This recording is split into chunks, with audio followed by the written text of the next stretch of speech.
Começando agora mais um Se Liga Economia, o seu resumo de notícias para começar o dia por dentro de tudo. Hoje é segunda-feira, 30 de junho de 2025. Olha, o cenário econômico deu uma chacoalhada nos últimos dias, hein? E como?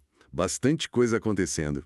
Pois é, tivemos idas e vindas na relação comercial Estados Unidos-Canadá, a dívida americana batendo recordes. Números astronômicos mesmo. E aqui no Brasil, o Banco Central falando sobre juros, governo com contas no vermelho ainda, e até uma história, assim, curiosa sobre como as apostas online podem estar mexendo com outros setores. Vamos dar uma geral nisso? Vamos lá. Ok, começando pela América do Norte. Essa tensão comercial entre Estados Unidos e Canadá, né? Ela subiu rápido por causa de uma taxa que o Canadá queria pôr nos serviços digitais, certo? Isso. O presidente Trump chegou a, bater o pé e interromper as negociações. Foi um susto, então. Olha, gerou um ruído sim, mas essa tensão específica, ela se resolveu até que rápido. Ah, é? O Canadá recuou na taxa e as conversas voltaram no fim de semana já. Entendi. Mas isso mostra bem como essas disputas comerciais, sabe? Principalmente com tarifas em setores novos como o digital, elas podem esquentar e esfriar muito rápido. E geram volatilidade, imagino. Muita. Sempre trazem uma dose de incerteza para o mercado, né? E essa incerteza parece que bateu na economia americana mesmo, né? O produto interno bruto deles, no primeiro trimestre, deu uma encolhida. Pequena, 0,5%, mas foi a primeira queda desde 2022. Exato. E parece que uma boa parte disso veio justamente de empresas antecipando importações, com medo de novas tarifas, sabe? Faz sentido. Adiantaram as compras e aí o PIB do período caiu um pouco. Isso. E soma isso com uma inflação que ainda está ali, preocupando. E, claro, a dívida pública americana que passou dos 36 trilhões de dólares. 36 trilhões? É. É muito dinheiro. É um volume imenso, realmente. E essa dívida enorme está no meio de uma briga quente lá, né? O presidente Trump criticando publicamente o presidente do Federal Reserve, o Jerome Powell. Sim, pedindo juros mais baixos. Coisa de 2%. Para aliviar o custo da dívida para o governo, essa é a ideia. Basicamente. É uma pressão bem direta sobre a política monetária.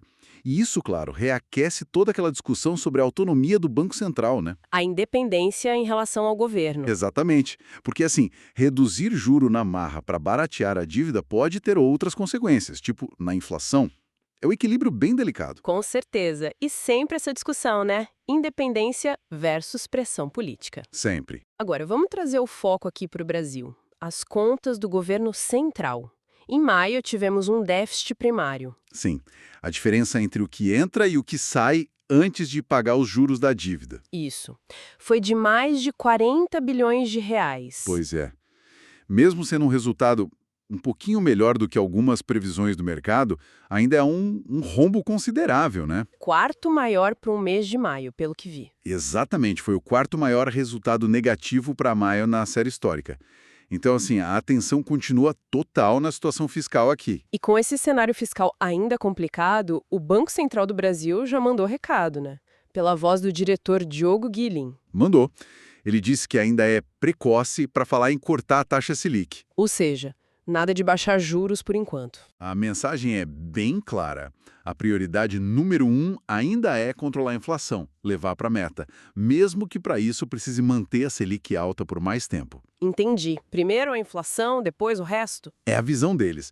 O controle da inflação é a condição básica antes de pensar em estimular a economia com o juro mais baixo. Falando em desafios aqui dentro, saiu uma notícia meio preocupante sobre a saída de milionários do Brasil, né? Uma previsão de recorde para 2025, mais de 1.000 pessoas. Esse é um dado que sempre chama atenção. E os motivos? Insegurança, instabilidade política, econômica e a carga tributária alta que sempre aparece nessa conversa. Sim, é um conjunto de fatores. E essa percepção de carga tributária alta, que, segundo alguns especialistas, continua sufocando, né? Tanto empresas quanto pessoas físicas. E a tal fuga de cérebros e capitais, né? Exato. E isso é sempre um ponto de alerta, porque pode afetar investimento, criação de emprego, toda a dinâmica econômica. Mas, por outro lado, também tivemos notícias boas, principalmente para o agro, certo? Tivemos sim. O Brasil foi reconhecido internacionalmente como país livre de gripe aviária em aves comerciais. Isso é ótimo. Ajuda muito nas exportações, imagino. Demais. Mantém as portas abertas e os mercados aquecidos. E teve outra coisa boa para o agro. Derrubaram um veto presidencial. Qual veto? Um que impedia a isenção de imposto de renda para alguns fundos de investimento do agronegócio, os FIAGROS. Ah, isso pode atrair mais investimento para a área, então. Exato, pode dar um estímulo a mais. E para a gente fechar o nosso giro aqui no Brasil, aquela história curiosa que eu mencionei no começo.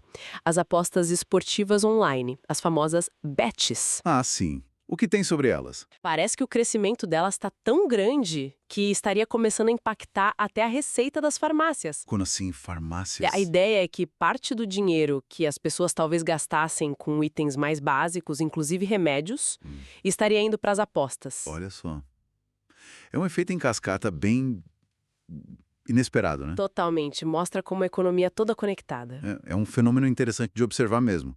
Como esses novos hábitos de consumo, ainda mais quando crescem tão rápido como o das apostas, podem mudar o orçamento das famílias de um jeito que a gente nem imagina. E afetar setores que à primeira vista não teriam nada a ver, né? Exatamente. Farmácia e aposta online. Quem diria? Ufa, foi bastante coisa mesmo nesse fim de semana e nos últimos dias, hein? Muita coisa acontecendo ao mesmo tempo. O mundo da economia não para.